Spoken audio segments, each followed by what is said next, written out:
Hello, this is Sonia from An Enthusiastic Reader. I am here today to do a recent reads. It's been about 4 weeks since I have done a Friday reads, and instead of waiting till the end of this week, I thought I would just have a little chance to talk about some of the things I have finished over the last few weeks, and just chat about life and chat about books. I read a few books for Black History Month, and the first one I want to talk about is a book of short stories called We Are Only Taking What We Need by Stephanie Powell Watts. And this was first published in 2001. It won the Ernest J. Gaines Award for Literary It won the Ernest J. Gaines Award for Literary Excellence that year that it came out. And it was re-released in 2018 when the author Stephanie Powell Watts had a novel coming out. So they did a new edition. And I love the cover of this book. As you can see, I'm going to put it right here. The painter who created this cover is Amy Sherald, and she is well known for painting African-American people, including Michelle Obama. So I'm going to put up a little image over my face now so you can see some of the wonderful cover, or not covers, but just paintings that Amy Sherald has done. And so I was so glad to see that they gave this book a new cover when they re-released it, because the first cover is really not nice. It's unremarkable, it's flat, it's unimaginative, and so I'm so glad that they gave it this great cover. Most of these stories are about young people, and they are either dealing with family drama, or they are coming of age, or they're working in jobs they don't necessarily like. There is a really good story about a girl who, she's probably in her teens somewhere, and she is a Jehovah's Witness, and so she has to go around with this other woman and try and go door to door and convert people. And so there are a couple of stories that feature Jehovah's Witnesses. I don't know if there's an autobiographical component to this, but it's interesting. It's something to think about if you're not of that religion and you've ever encountered people coming to the door, and how you react to them, or how I react to them, which is normally to just not answer the door. What it's like to be on the other side, that they are real people on the other side of the door, even if you may not want to hear what they have to say. But it made me think about the people and what they're going through, just trudging through neighborhoods. I thought that I like that. One of my favorite stories is the title story. It's about young kids, and their parents are breaking up, and the father brings home a very young, like 18-year-old white girl to be their babysitter.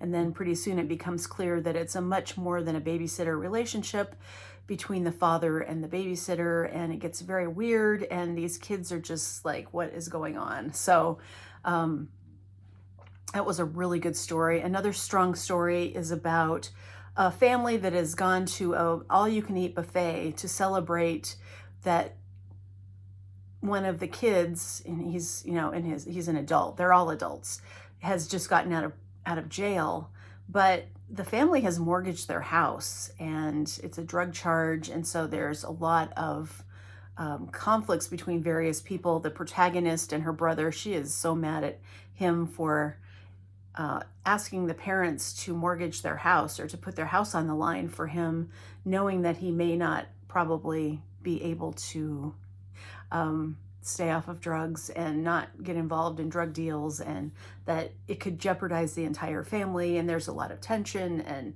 what is said and what is not said, and that they revere him because he's a boy or a man, and there's just so much to it. So each story like that has all these nuances of relationships and power structures within families or within workplaces. And I thought this was really good. If you like The Secret Lives of Church Ladies, I felt like there was a vibe of that in this book, although it's not really about queer characters at all, but it is about all kinds of different relationships. And the next book I want to talk about is The Keep by Jennifer Egan. This was published in 2006, and it's kind of a precursor, in a sense, to A Visit from the Goon Squad. It's not about music. It's this weird story about these two cousins. And at the very beginning of the book, there is an incident between the cousins when they are teenagers that significantly impacts the relationship between them, because they go out to a cave and one of them gets trapped in the cave and the other one just kind of leaves and doesn't tell anyone where he is and kind of leaves him for dead. And so then it's flash forward 20 years later, and the cousin who had been trapped in the cave was eventually rescued, but it changed him profoundly. And then he invites his cousin to come to this medieval castle in Germany. And so there's all these different narratives. There's different timelines. There's 3 different characters that you're getting stories from.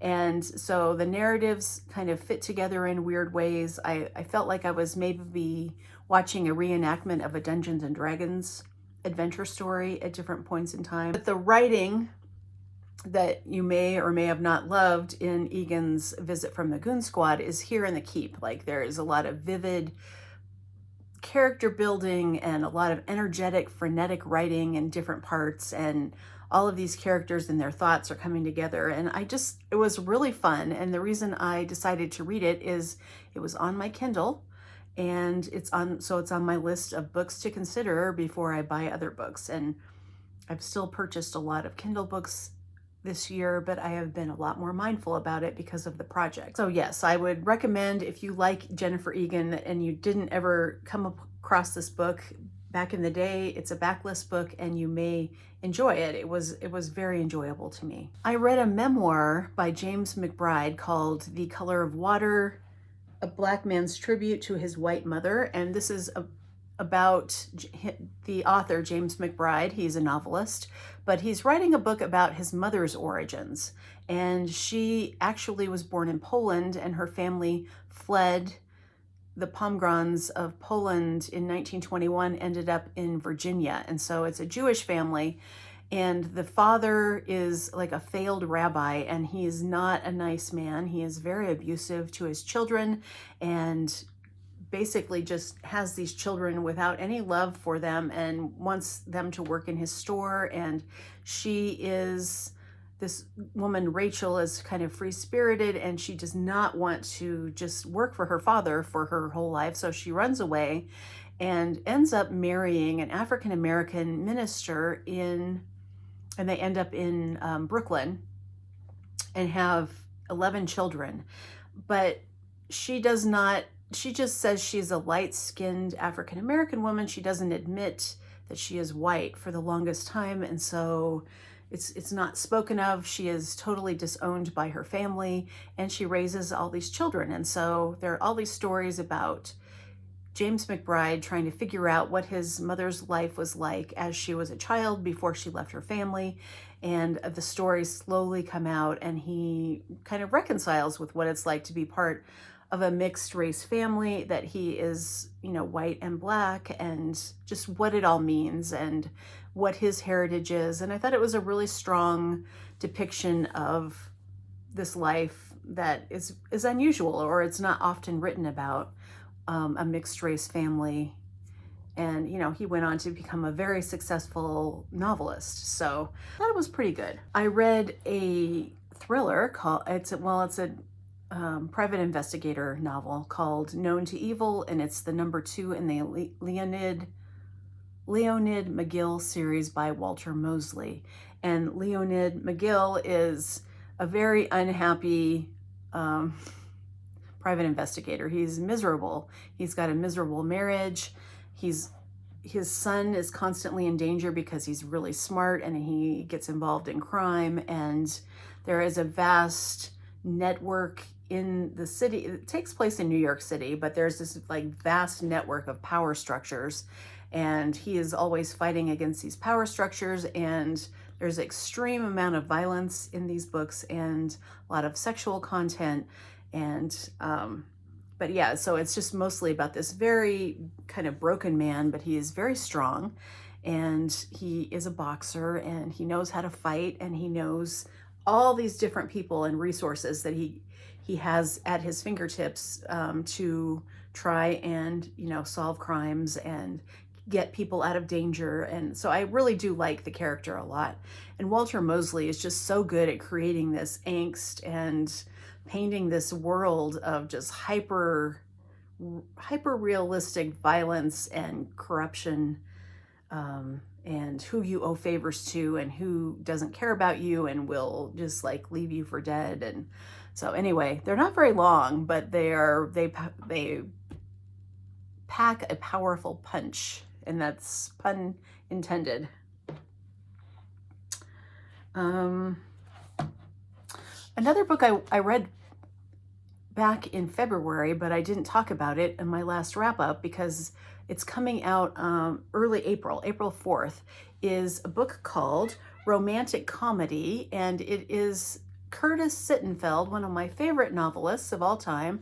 She has written a romance, and it is about a woman who, it's like a Saturday Night Live scenario, right? It's the name of the show is different, but it's the structure is essentially the same from all the things I've read about the way that the week is planned out, the way they write the sketches, the competition amongst the writers, and there is a Lauren Michaels-like boss who, I mean, she must have done a lot of research on this, but just how he, like wields his taste and nixes different skits before they go on air and all of this stuff. Anyway, the main character is named Sally, and she's a writer at this late night comedy show, and she is not one of the performers, so she never wants to go on stage. She just enjoys being a writer in the background.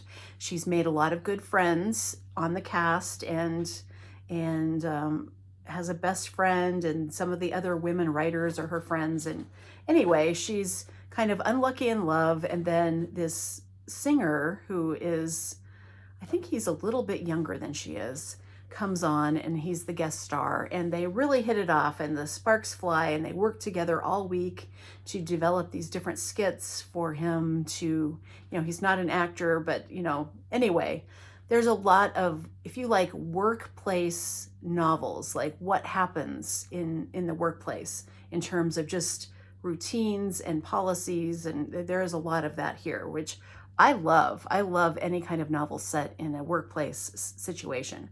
It may be a little bit much, but I still enjoyed it. I think it helped to build the characters and get them together so that they had this like hothouse,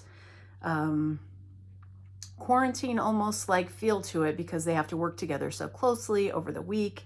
And then at the aftercast party, she messes up. She gets drunk and she says some things that she shouldn't say, and then that's like the break in their relationship after a week. And that's like the first third of the novel, and then we go from there to see what happens for these characters. And it was really delightful. It was fun. I really liked the characters.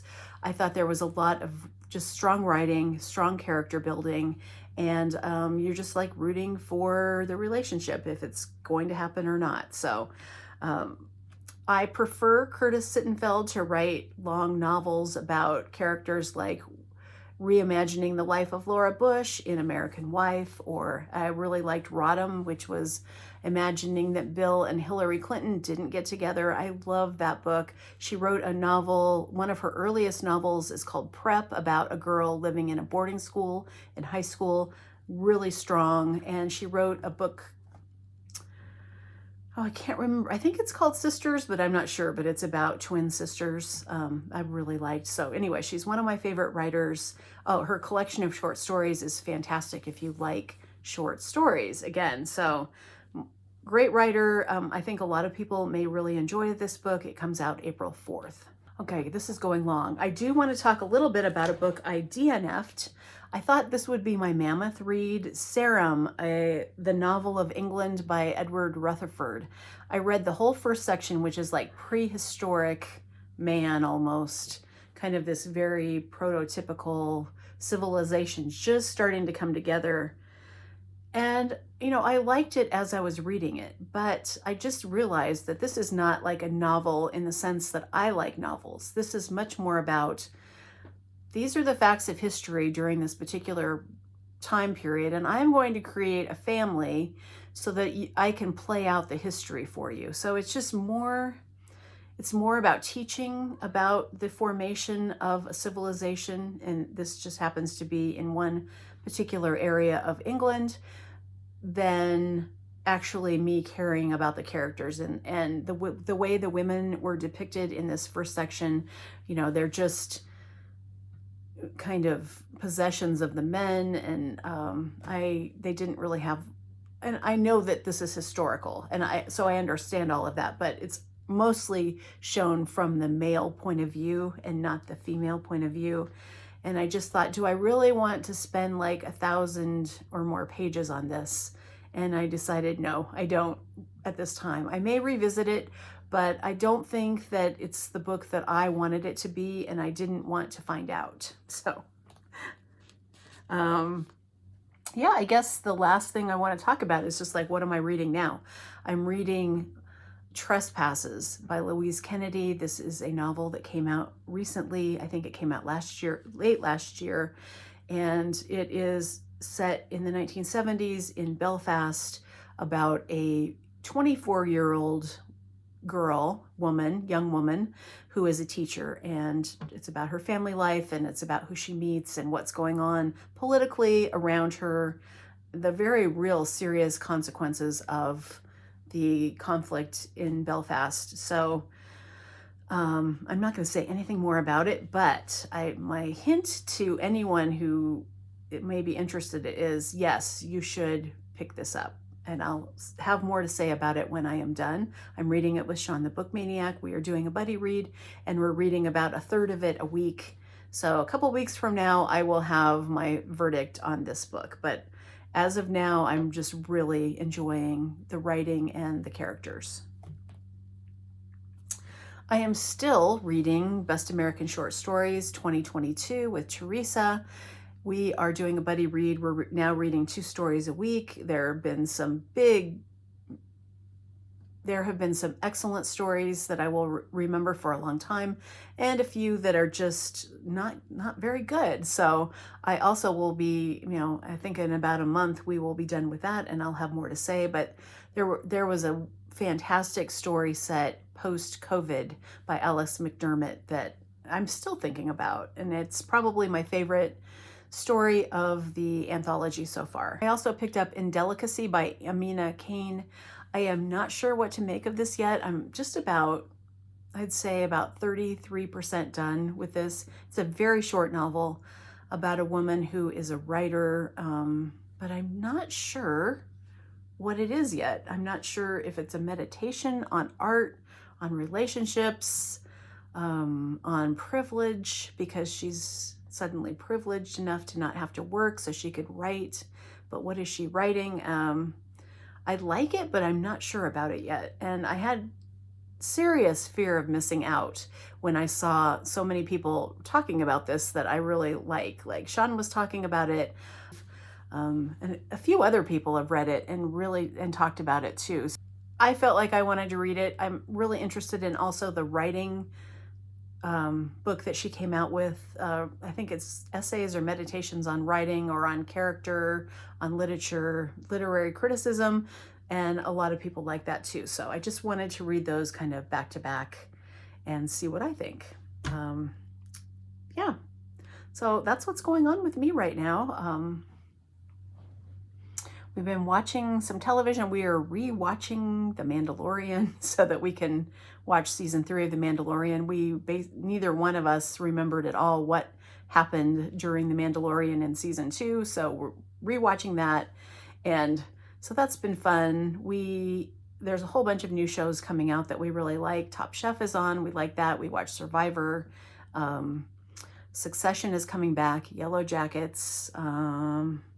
And yeah, and there's some new shows too that we would like to try. So that's what we're doing in our free time and waiting for spring. We keep having these. We've had an extraordinarily snowy and cold winter this year in Colorado. But tomorrow it's going to be like 71. So it's all over the place. And that's really all I have for now. And yeah, let me know what you're reading in the comments, and I will be back soon with another video. Thanks for watching all the way to the end. Bye.